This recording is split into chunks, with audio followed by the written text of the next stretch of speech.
Now the details. Thank you for taking the time to join us.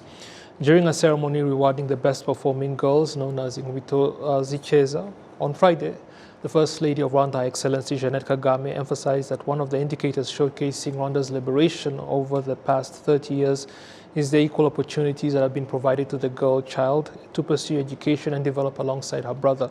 Olive Nete has more.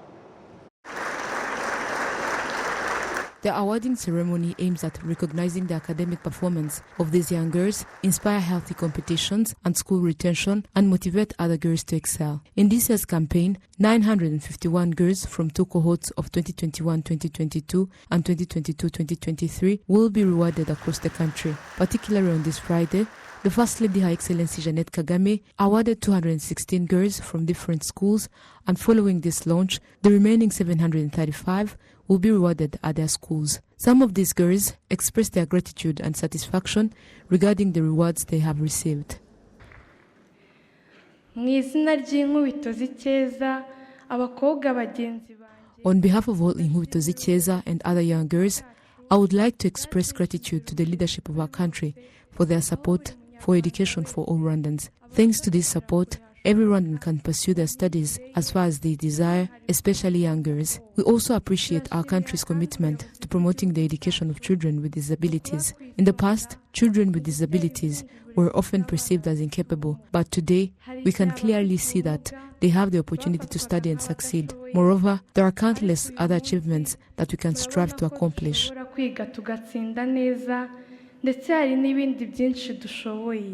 Some of the prizes given to these girls include school supplies, hygiene supplies, and money to help them start saving at a young age. Dr. Valentine Uwamariya, the Minister of Gender and Family Promotion, highlighted that despite significant advancements in the education of the girl child, there persist obstacles that hinder her development.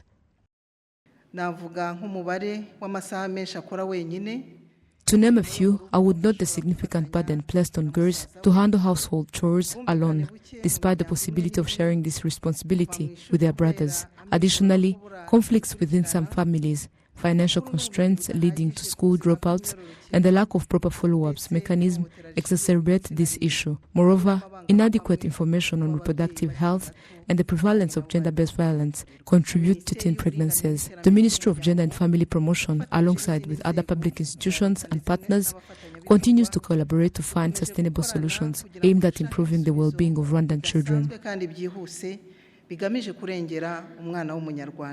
In her remarks, the First Lady emphasized the ongoing challenges faced by girls and highlighted the importance of empowering them through education. While acknowledging the need to support boys as well, she emphasized the historical and research-based imperative to prioritize girls' empowerment. This program serves as a platform to advocate for the removal of barriers to gender equality. She urged them to strive to contribute in providing needed solutions and not be bystanders in the face of challenges that the society is grappling with.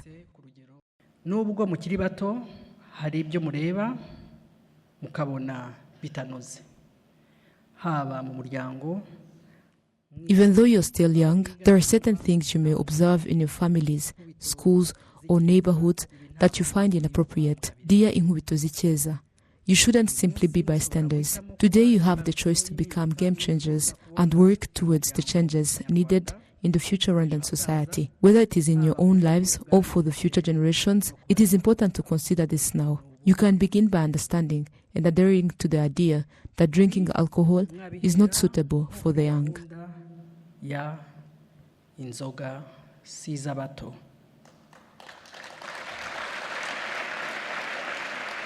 The First Lady also praised the progress that has been made in the education of a girl child and stressed that as Rwanda marks 30 years of liberation, it is also an opportunity to celebrate the fact that women and girls can also participate in the country's development. Uyu ni umwanya u Rwanda twizihiza byinshi byiza byabaye mu myaka 30 ishize twibohoye. This is a time when, as Rwandans, we celebrate various achievements made in the past 30 years since liberation. The liberation we speak of has been received in unique ways by every Rwandan. But what we have in common is the opportunity provided to women and girls to play a role in the development of our country. Among the examples that show our liberation is the past practice in some families where girls were not allowed to pursue education despite their potential success. Instead, They were forced to stay at home and do household chores, resulting in detrimental consequences for those denied the chance to study. We also acknowledge that changing this mindset wasn't easy and took significant amount of time, as it had been deeply ingrained in our culture. However, our culture inherently values the well-being of girls and women, emphasizing their roles in nurturing future generations. utubwiriza kubaha no kwita ku mukobwa n'umugore we ubyarira akanarerera igihugu.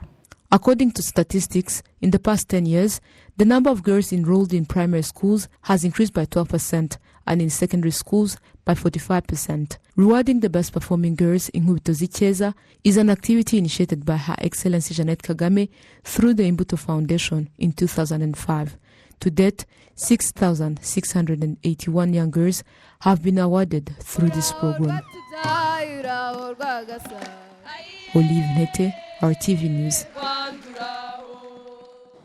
Thank you, Olive. Rwanda is set to access $165.5 million after the successful conclusion of the International Monetary Fund third review of the Policy Coordination Instrument and Resilience and Sustainability Facility. Prince Manzi with the details on that. Half of these funds, approximately $76.6 million will be allocated to Rwanda through the Resilience and Sustainability Facility and $88.9 million through Standby Credit Facility. Ruben Atoyan, the IMF mission lead, reiterates that after reviewing the use of the funds provided to Rwanda, they decided to allocate more funds. While Rwanda's economic outlook continues to be positive, risks still remain tilted to the downside. Deepening geopolitical fragmentation, volatility of international commodity prices, especially with energy and food, slowdown in the trading partners could all cloud the economic outlook for the country. Longer than expected, tight global financial conditions also pose challenges because that increases the availability and the cost of external borrowing. Also, we would like to stress that already committed grants, including grants from the United Kingdom, continue facing some legal challenges, and that in turn can also create uncertainties and could result in some budgetary pressures and lower effects and flows, which if they do not materialize. We have discussed with the authorities appropriate contingency strategy for these scenarios. Also, as demonstrated by the poor harvests last year, Rwanda's agricultural sector remains still highly vulnerable to the climate shocks, and resilience needs to be continued to strengthen. In response to these challenges, a carefully calibrated fiscal space is necessary, and to cushion the effects of the May 2023 floods, but at the same time to support credible and balanced fiscal consolidation going forward. This fiscal consolidation needs to be resting on three pillars: on the comprehensive tax reforms, which leverage synergies between tax administration reforms and tax compliance reforms and the tax policy, as well as the continued focus on expenditure rationalization and better grasp on fiscal risk related to the state-owned enterprises. Every 6 months, the management of the International Monetary Fund and economic personnel in Rwanda meet and analyze how the funds allocated to Rwanda were spent. The Minister of Finance and Economic Planning, Dr. Uzziel Ndagijimana, reiterates that funds are allocated in necessities cited in the national budget. Inkunga ya ikigega mpuzamahanga cy'imari inyuzwa mu ngengo y'imari igakoreshwa mu bikorwa. This fund from the IMF is allocated through the national budget, and we allocate it in the necessities in it. But specifically, we allocate a large amount in curbing the effects of the climate change.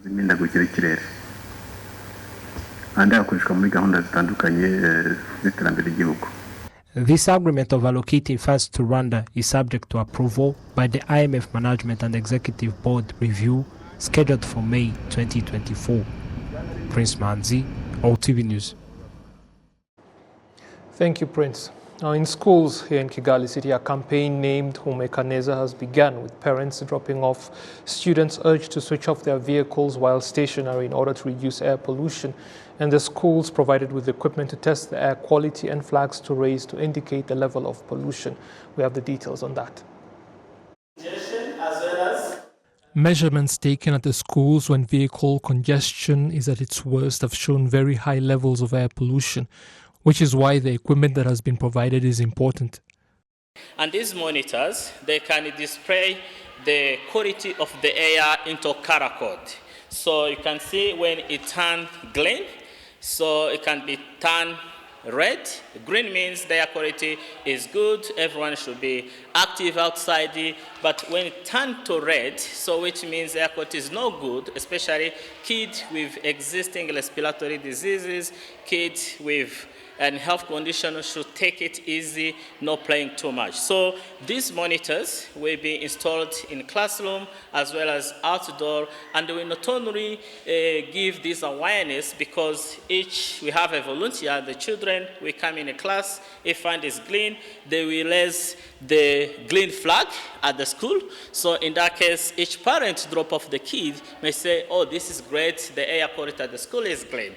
But if they find a red flag, that means the air quality is not good. So what the school and the parents, they can collaborate together to improve air quality at the school.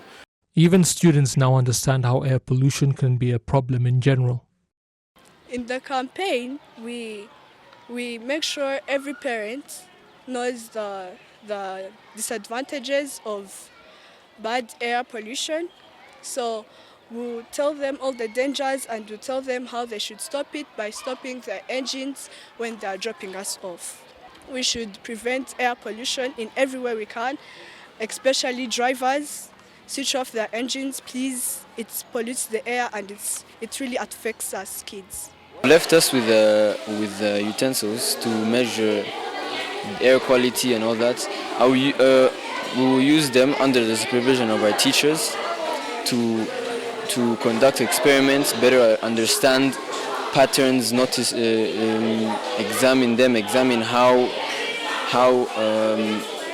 air pollution is influencing the school, and everything that I am needed to do.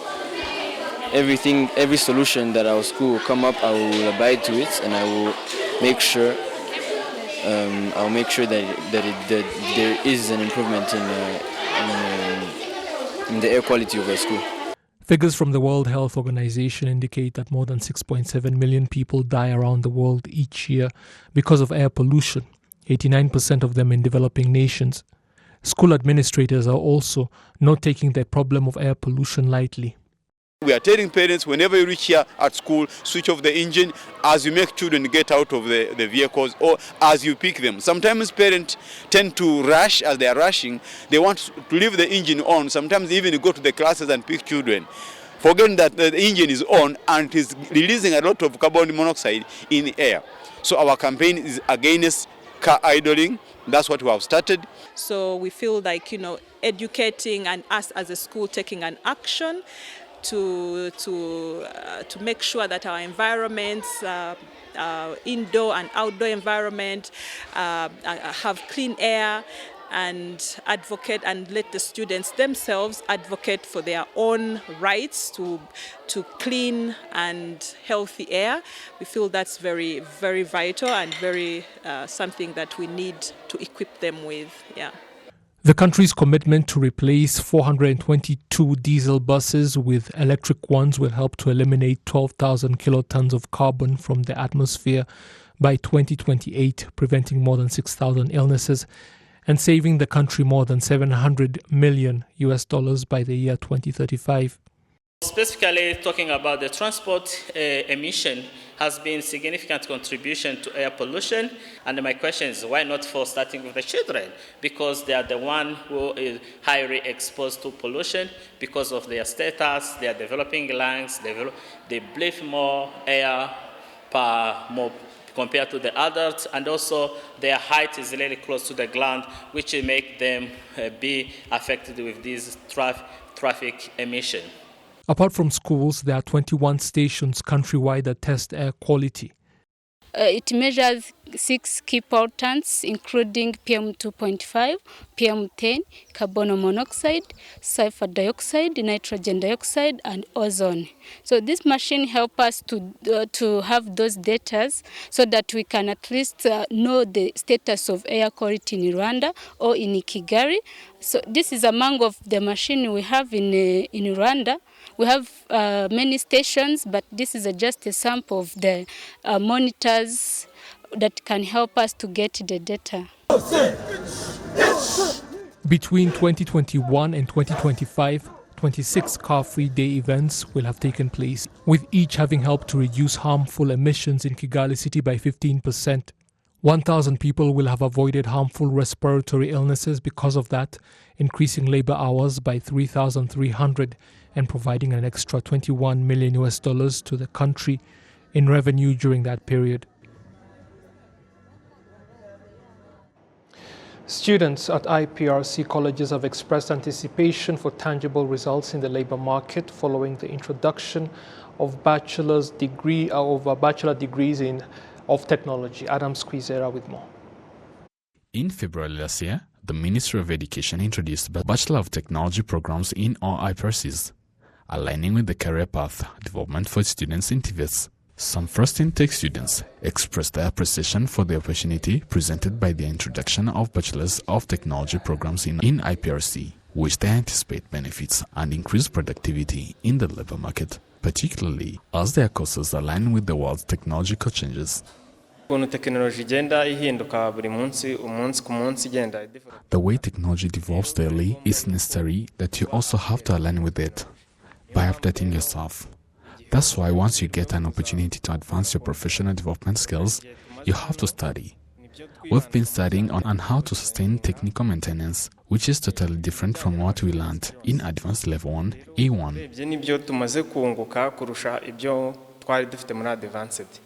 Entrepreneurs demonstrate this step as a response to the labor market, noting that the technical labor force sector had a large number of unskilled workers.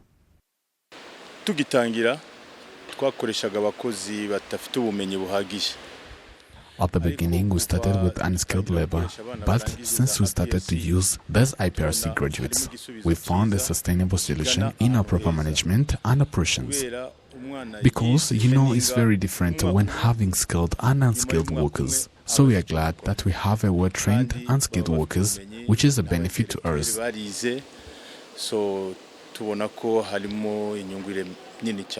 Ndaisenga Emmanuel, a lecturer at IPRC Musanze in the Department of Electrical Technology, affirms that the introduced Bachelor of Technology programs will not only address the needs of the labor market, but also enhance the quality of education.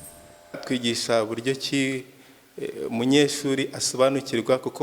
teach on how a student can understand, because in A1 they study technically on how to do it. But in BTech, we teach them on why they can do such operations in electrical engineering, plus advanced knowledge on power stability as well. A year ago, IPRC also launched the Business Incubation Center initiative aimed at enhancing student skills and fostering entrepreneurial mindset and innovation. As noted by Mujiraneza Jean Bosco, who testifies its significant impact on his career. I work here in this incubation center as I also benefit much from here, including having a workspace, plus also getting high-level networks with various clients who might want to work with me, plus also promoting our services as well. To spur job creation, the government aims to enroll 60% of 9 years basic education graduates into TVET schools by the end of 2024, with 86% of graduates securing jobs within 6 months after completing their studies. Additionally, all schools are targeted to have 100% basic equipments and professional lecturers. Adam Squizera, RTV News. Thank you, Adams. One Acre Fund Rwanda has provided nutritious flour porridge to early childhood development centers in Nyamasheke district, that's in the Western province. The initiative is in line with supporting government efforts to eradicate stunting among Rwanda's children. Figures indicate that back in 2020, stunting among children below the age of 5 was at 33%, with the government's objective being to reduce that figure to 19% by the end of this year. One Acre Fund Rwanda therefore began distributing flour porridge last year. Nyamasheke is among the top 6 districts in the country with the highest stunting figures among children, and One Acre Fund has so far provided more than 8 tons of flour porridge to more than 690 early childhood development centers in that district alone. In the districts with the highest stunting figures, the organization has reached more than 83,000 families with more than 194,000 tons of flour. Now, as we noted in the headline, 76 officers from the Rwanda Defense Force, 2 officers from the Rwanda National Police, and 2 officers from the Rwanda Correctional Service have completed a rigorous 5-month junior command and staff course at the RDF Command and Staff College in Nyachinyama, Musanze district. We have the details on that. Those who have completed the training understand the importance of the work that lies ahead for them and are committed to properly fulfilling their responsibilities. On behalf of the Chief of Defense Staff, the Army Chief of Staff, Major General Vincent Nyakarundi, congratulated and underscored the course's significance in enabling them to contribute to the country's transformation and fulfill their duties.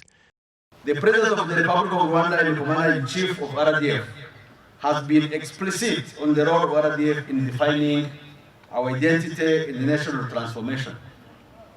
I wish to repeat that message, particularly to you graduates. As you make your way out of this situation, you have a big role to play in the way our country will transform in the years ahead. You must realize that you have to contribute meaningfully to the good side in the clash of ideas that define the world today.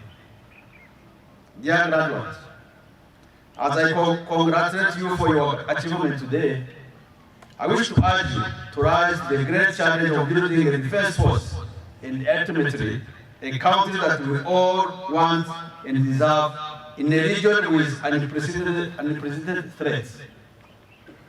We hope we have demonstrated repeatedly our ability to win small and big fights. Indeed, the recognition and the trust of RDF within and beyond is a result of this success. We must strive for a force built on trust, accountability, and sacrifice. I hope the college has reminded you that while serving supreme causes, you must not consider what you get, but what you give. What you get, but what you give. Awards were presented to graduates who excelled in various facets of the course. The overall best student was Captain Alexander Ikuzo Abia, who also got the Best College Research Paper Award, while Major Eric Karamaji took the second place award. The pass-out ceremony was graced by generals and senior officers from the RDF and police, and was attended by the spouses, parents, friends, relatives of the graduates, as well as religious leaders and local authorities from the northern province. Aegis Trust International, that is dedicated to fighting against crimes against humanity, through their program called Promoting Positive Masculinity and Furthering Gender Equality, with an aim of promoting gender equality and empowering women, has awarded gender champions who have made remarkable strides in promoting positive masculinity. Christelle Wase with the details. The ceremony was attended by one of the families that were able to build peace and development through the teachings that have been given to peace-building families and to bring together men and women in families to work against conflicts and poverty. Bakundukize Fred is one of the beneficiaries of these trainings. Nari umugabo ukunda gusinda cyane narayobowe n'inzoga mu rugo nta mahoro umudamu I was a drunkard. I couldn't control myself because of drinking. My wife and my kids had no peace because what I got after getting them was fighting. But I had a support from ages counselors through this program and I was able to change. My advice to other men who are still like that is that they should treat well their wives and work together to develop their family.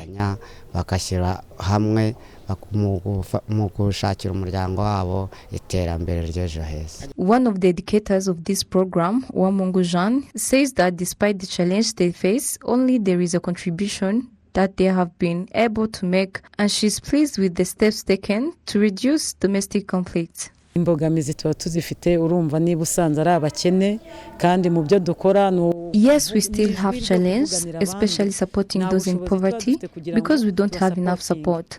But from the misunderstandings, some of them fell into poverty, but after getting the trainings, they were taught how to save and rise again from poverty.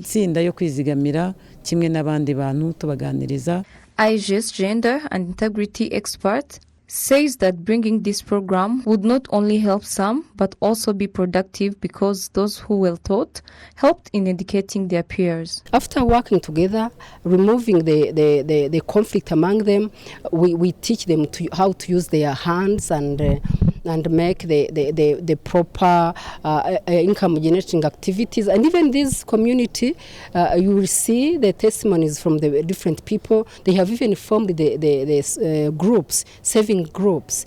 These saving groups are even giving the loans among themselves.